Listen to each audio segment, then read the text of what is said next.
এই video picture upload করার পর থেকে তোমরা আমাকে অনেক অনেক কোশ্চেন করছো যে আপু তুমি শাড়িটা কোথা থেকে নিছো, লুকটা কিভাবে করলা, সবকিছু ভিডিও দাও। সো আজকে তোমাদেরকে অল ডিটেলস দিয়ে দিব। সো চলো মেকআপ করতে করতে তোমাদেরকে লুকটা আর ডিটেলসটা বলে দিই। এই শাড়িটা নিয়ে আসলে আমার অনেক চিন্তা ভাবনা ছিল, এটাকে আমি কিভাবে স্টাইলিং করব। এটা আমি অলরেডি কিনছি, 1 বছরের বেশি হয়ে যাবে। আমি গত রোজায় কিনছিলাম, বাট এটা আমার পরা হয়ে ওঠে নাই। এই শাড়িটা আমি নিউ মার্কেট থেকে কিনছিলাম, কিন্তু এটা যেহেতু আমি 1 বছরের বেশি সময় হয়ে যাবে কিনছি, সো আমার দোকানের নামটা একদমই মনে নাই। কিন্তু তোমরা যদি পিকচার নিয়ে যে কোনো নিউ মার্কেটের দোকানে নিয়ে যাও আর দেখাও, তোমাদেরকে এই টাইপের শাড়ি কিন্তু বের করে দিবে। যেহেতু আমি নিউ মার্কেট থেকে কিনছিলাম, সো এটা একটু রিজনেবলে কিনতে পারছি আমার যতটুকু মনে হয়েছে। বাট তোমরা যদি বসুন্ধরা বা যমুনা থেকে কিনো তাহলে এটার প্রাইসটা একটু বেশি পড়তে পারে। তো আমার এটা আর কি পুরোপুরি আমার ব্লাউজ মেকিং সবকিছু মিলে এটার প্রাইস অলমোস্ট 6,500-এর মতো পড়ছিল। সো আমি লাস্টে এটাই বলবো, তোমরা যদি নিউ মার্কেট গিয়ে একটু কয়েকটা দোকানে খোঁজাখুঁজি করো, এই টাইপের শাড়ি তোমরা পেয়ে যাবে অনেক।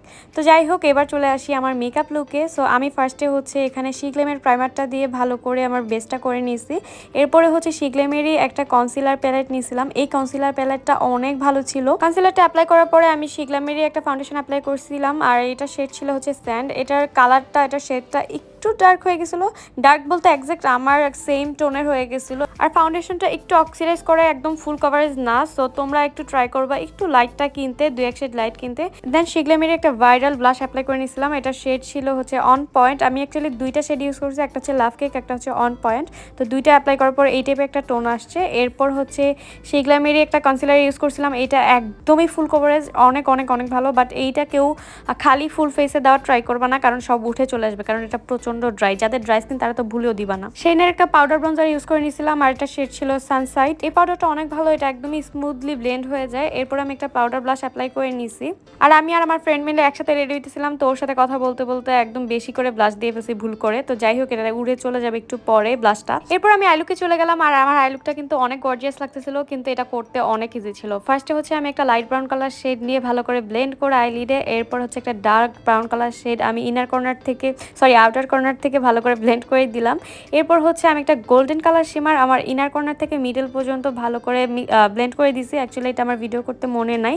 আর উপরে হচ্ছে আমি একটা হোয়াইট গোল্ডেন গ্রিন এই টাইপের মিক্সড একটা গ্লিটার হচ্ছে আমি একটা অ্যাপ্লাই করে দিছি। এটা হচ্ছে আমার শিগ্লেমেরই একটা গ্লিটার ছিল। তোমরা তোমাদের পছন্দ মতো যে কোনো গ্লিটার ইউজ করতে পারো। গ্লিটার ইউজ করলে আই লুকটা অনেক বেশি গর্জিয়াস লাগে। এরপর হচ্ছে আমি এখানে পিঙ্ক ফ্ল্যাশের একটা পেন্সিল লাইনার দিয়ে উইংস টেনে হচ্ছে একটা আইলাইনার করে নিয়েছি। এই আইলাইনারটা আমাকে ওই দিন অনেক মানাইছে। যাই হোক, আমি অফ ক্যামেরায় হচ্ছে অ্যাকচুয়ালি এটা আমার ক্যামেরা ভিডিও করতে ভুলে গেছিলাম। আমি অফ ক্যামেরাতে হচ্ছে আমার আইব্রোটা করে নিয়েছি। পরে আমি মাস্কারা অ্যাপ্লাই করে নিতেছি। এটা মনে হয় টেকনিকের একটা মাস্কারা ছিল।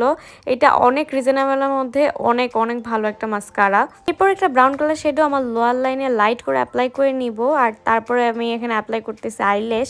এই আইল্যাশটা অ্যাকচুয়ালি নর্মালি দেখতে খুব সুন্দর লাগে, বাট পরার পরে আমার মনে হলো যে ঠিক অতটাও ভালো লাগতেছে না। খুব একটা খারাপও না, খুব একটা ভালো না, যাই হোক চলে আর কি। এরপর আমি সেটিং স্প্রে অ্যাপ্লাই করে নিলাম। আমার মেকআপ মোটামুটি হয়ে গেছে। এরপর আমি লিপস্টিকের জন্য আমার সবচেয়ে ফেভারিট এই মিলানির লাভ শেডটা আমি ইউজ করতেছি। এটা আমি স্পেশাল কোথাও গেলে আমি এটা অবশ্যই ইউজ করি। এরপর আমার মোস্ট ফেভারিট পার্ট সেটা হচ্ছে হাইলাইটার অ্যাপ্লাই করা। এখানে হচ্ছে আমি রেভলিউশনের শপেক্স এই প্যালেটটা ইউজ করতেছি। আর দেখো আমার স্কিনটা কত গ্লো করতেছে অ্যাপ্লাই করার পর। এটা অনেক অনেক ভালো একটা প্যালেট। এরপর আমি লেন্স অ্যাপ্লাই করে নিলাম। লেন্সের কালারটা অনেক সুন্দর না? এটা আমার অনেক পছন্দ হয়েছে। এই টাইপের লেন্স আমি আগে ইউজ করিনি। যাই হোক, কেউ শেড জানতে চাইবে না, কারণ আমি জানি না, আমি নিজেও জানি না এটা আমি কোন শেড অর্ডার করছি, কোন শেড আমি এটা পরছি। এরপর লোয়ার লাইনে মাস্কারা অ্যাপ্লাই করে আমি শিগ্লেমের একটা কাজল অ্যাপ্লাই করছি। আমি মোটামুটি শিগ্লেমের যত প্রোডাক্ট ইউজ করছি আমার সবই ভালো লাগছে, জাস্ট আমি সেটিং স্প্রেটাতে একটু হতাশ হয়েছি। তো এই তো আমার মেকআপ ডান, আমি শাড়িটার পুরো রেডি হয়ে গেছি। আর জুয়েলারির জন্য তো একদমই সিম্পল জুয়েলারি রাখছি। আমি অ্যাকচুয়ালি একটু অন্য টাইপের জুয়েলারি পরতে চাইছিলাম। তো যাই হোক, তোমাদের কাছে কেমন লাগছে অবশ্যই জানাবা। আর আমার এই নিউ পেজটা ফলো করতে ভুলবা না। সো আল্লাহ হাফিজ।